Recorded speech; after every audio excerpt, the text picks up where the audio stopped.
Welcome friends, মাই simple cooking চ্যানেলে তোমাদের সকলকে স্বাগত জানিয়ে আজকের ভিডিওটি আমি শুরু করছি। আজ আমি তোমাদের জন্য নিয়ে এসেছি নতুন একটা রেসিপিটা বিউলির ডালের রেসিপি। তবে এর নামটা কি দেওয়া যায় সেটা কিন্তু আমি ঠিক করতে পারিনি, তোমরা পারলে নামটা দিয়ে দিও। বিউলির ডালের রেসিপিটা তৈরি করার জন্য এখানে আমি 1 কাপ বিউলির ডাল নিয়েছি, আর সেই ডালটাকে আমি সারা রাত ভিজিয়ে রেখে দিচ্ছি। এখন আমি বিউলির ডালটাকে এইভাবেই রেখে দিয়েছিলাম, তারপর 2 থেকে 3 বার জল পাল্টে পাল্টে পরিষ্কার করে ধুয়ে নিয়েছি। এবার আমি আপনাদেরকে একটু কাছের থেকে দেখিয়ে দিচ্ছি বিউলির ডালটা কত সুন্দরভাবে ভিজে গেছে। এবার একটা মিক্সিং জারের মধ্যে আমি বিউলির ডাল নিয়ে নিচ্ছি, তবে একবারে পুরো ডালটা বাটা যাবে না, তাই আমি কিছুটা পরিমাণ বিউলির ডাল নিয়েছি। এখন আমি কাঁচা আমের একটা টুকরো নিয়েছি, মানে 4 ভাগের 1 ভাগ, 2টো কাঁচা লঙ্কা আর সামান্য পরিমাণ একটু আদা। এবার আমি এটাকে পেস্ট করে নেব আর সামান্য একটু জল দিয়ে নেব। দেখুন এখন বিউলির ডালটা ভালোভাবে পেস্ট হয়ে গেছে। আমি আরেকবারও এই একইভাবে বিউলির ডালটা পেস্ট করে নেব, কিন্তু তখন আমি আদা আর কাঁচা লঙ্কা দেব না। একটু জল দিয়ে আমি সেকেন্ডবার বিউলির ডালটা পেস্ট করে নিয়েছি। তবে আমের পরিমাণটা যদি আপনাদের মনে হয় যে একটু বেশি পরিমাণে দেব, তাহলে দিতে পারেন। টক ঝাল এটা নিজেদের পছন্দ মতো ব্যবহার করবেন। এবার বিউলির ডালের মধ্যে আমি দিয়ে দিলাম পরিমাণ মতো লবণ, সামান্য একটু হলুদ আর 1/2 টেবিল স্পুন চিনি। এবার আমি সব কিছুর সাথে ডালটাকে খুব ভালোভাবে ফেটিয়ে নিচ্ছি। ডালটাকে যত বেশি পরিমাণ ফেটাবেন, তত কিন্তু ডালের মধ্যে একটা ফাঁপা ভাব তৈরি হবে, খেতে কিন্তু খুব ভালো লাগবে। ডালটা খুব সুন্দরভাবে ফেটানো হয়ে গেছে। এবার আমি একটা টিফিন বক্সের মধ্যে সামান্য পরিমাণ সর্ষের তেল নিয়েছি, আর সর্ষের তেলটাকে আমি টিফিন বক্সের মধ্যে চারিদিকে লাগিয়ে দিচ্ছি। চেষ্টা করবেন এই রকম লক দেওয়া টিফিন বক্স নেওয়ার, তাহলে যখন আপনি এই বিউলির ডালটাকে ভাপে বসাবেন তখন টিফিন বক্স খুলে যাওয়ার ভয় থাকে না। এবার আমি ফেটিয়ে নেওয়া বিউলির ডালটাকে টিফিন বক্সের মধ্যে ঢেলে দিচ্ছি। সমস্ত বিউলির ডাল আমি টিফিন বক্সের মধ্যে ঢেলে দিয়েছি, আর বাটির মধ্যে যতটুকু লেগে আছে সেটাকে আমি জল দিয়ে পরে ব্যবহার করে নেব। এখন আমি টিফিন বক্সটা একটু ঢ্যাপ ঢ্যাপ করে দিলাম, ড্যাব ড্যাব করে দিলাম, যাই বলে থাকুন, তাহলে ডালটা কিন্তু টিফিন বক্সের মধ্যে সেট হয়ে যাবে। এবার লকটা লাগিয়ে দিলাম টিফিন বক্সের। এখন আমি একটা কড়াই বসিয়ে দিয়েছি, গ্যাসের ফ্লেম অন করে দিয়েছি, কড়াই গরম হয়ে গেছে। এবার একটা বাটি বসিয়ে দিয়ে তার উপর আমি বিউলির ডাল ঢেলে নেওয়া টিফিন বক্সটা বসিয়ে দিলাম। এবার আমি পরিমাণ মতো জল দিয়ে দিচ্ছি, আর জলের লেভেলটা দেখুন, নিচের যে বাটিটা রয়েছে সেটার থেকে একদম বাটিটার মাথার নিচে থাকবে জলটা, সেই পজিশনে জলটা দিতে হবে। এবার এটাকে ঢাকা দিয়ে গ্যাসের ফ্লেমটা লো টু মিডিয়ামে রেখে 25 মিনিটের জন্য ওটাকে তৈরি হতে দেব। এবার আমি মশলাটা তৈরি করে নেব। তার জন্য নিয়েছি কাঁচা আমের হাফ 2 টুকরো করে, 2 টেবিল স্পুন সর্ষে আর সামান্য একটু আদা।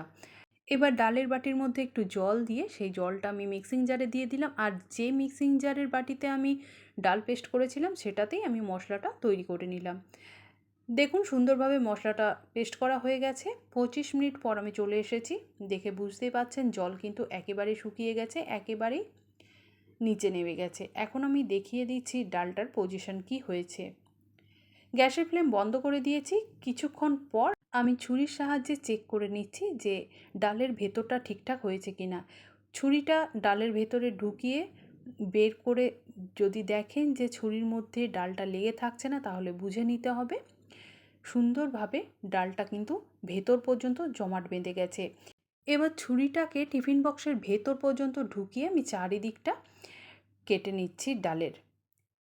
সুন্দরভাবে চারিদিকটা কেটে নেওয়া হয়ে গেছে। এবার আমি একটা থালা নিয়েছি, থালার মধ্যে ডালের এই মণ্ডটাকে আমি তুলে নিচ্ছি।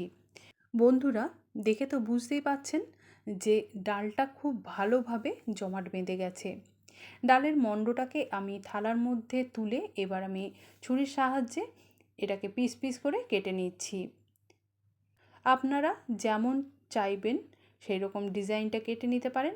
আমি কিন্তু চৌকো চৌকো আকারে কেটে নিয়েছি। বন্ধুরা, এই ডালের মধ্যে যেহেতু টক ঝাল নুন মিষ্টি চারটেই থাকে, তাই খেতে কিন্তু ভীষণ সুন্দর হয়।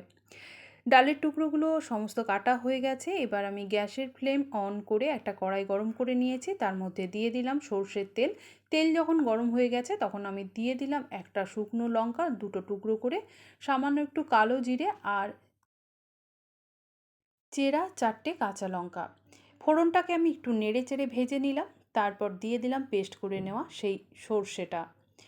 মিক্সিং জারের মধ্যে সামান্য একটু জল দিয়ে আমি দিয়ে দিলাম। এবার আমি সর্ষেটাকে ওই 2-3 সেকেন্ডের মতো একটু নেড়ে চেড়ে ভেজে নিচ্ছি। সর্ষে তো অতিরিক্ত ভাজতে নেই, তাহলে আবার তেতো হয়ে যায়।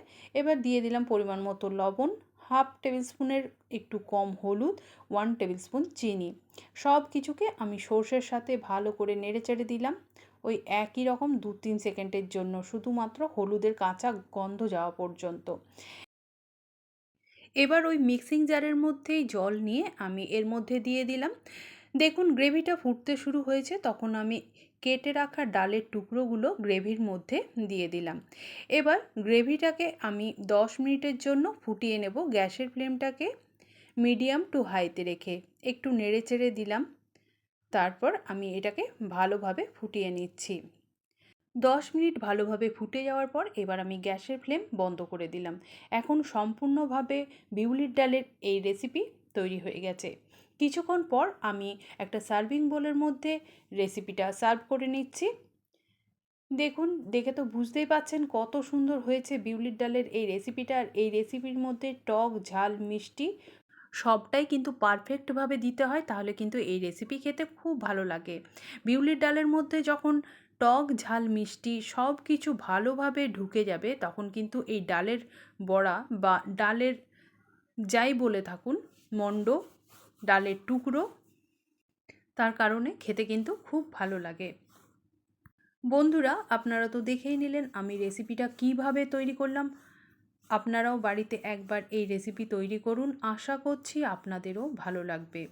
আজ তবে এই পর্যন্তই, আবার অন্য কোনো রেসিপি নিয়ে আমি আপনাদের কাছে হাজির হব। আপনারা সবাই সুস্থ থাকুন, ভালো থাকুন, আমার পাশে থাকুন। আমার এই রেসিপি যদি আপনাদের ভালো লেগে থাকে তাহলে অবশ্যই একটা লাইক করে দেবেন, আমার চ্যানেলটিকে সাবস্ক্রাইব করে পাশে থাকা বেল নোটিফিকেশনটা প্রেস করে দেবেন, তাহলে আমার দেওয়া সমস্ত ভিডিও সবার প্রথমে আপনাদের কাছে পৌঁছে যাবে। আমার এই পুরো ভিডিওটি দেখার জন্য আমার সকল বন্ধুদের ধন্যবাদ।